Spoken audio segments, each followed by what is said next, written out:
Bonjour à tous. Bienvenue dans ce tutoriel Excel qui vous apprendra à relier une macro à un bouton afin d'effectuer des actions en un clic.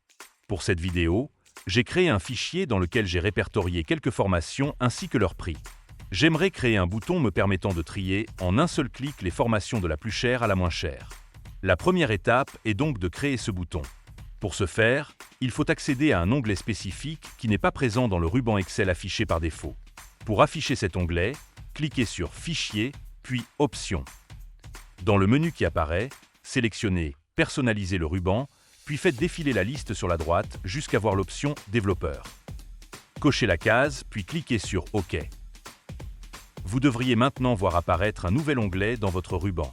Cliquez dessus, sélectionnez l'option Insérer, puis Bouton. Vous êtes alors libre de tracer votre bouton à la taille et l'emplacement désiré. Une fois cela fait, Excel vous demandera la macro que vous souhaitez affecter à votre bouton. Les macros peuvent être créées sous la forme de code VBA. Pour ma part, j'ai déjà créé une macro que j'ai nommée « Trier formation par prix » et qui, comme son nom l'indique, permet de trier des prix par ordre décroissant. Je sélectionne donc ma macro, puis je clique sur OK et mon bouton est alors créé.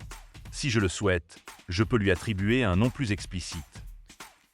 Ici, je vais l'appeler « Trier ». Il me suffit maintenant de cliquer sur mon bouton et comme vous pouvez le voir, un message m'indique que le tri a été effectué et effectivement, on constate que les formations ont été triées de la plus chère à la moins chère.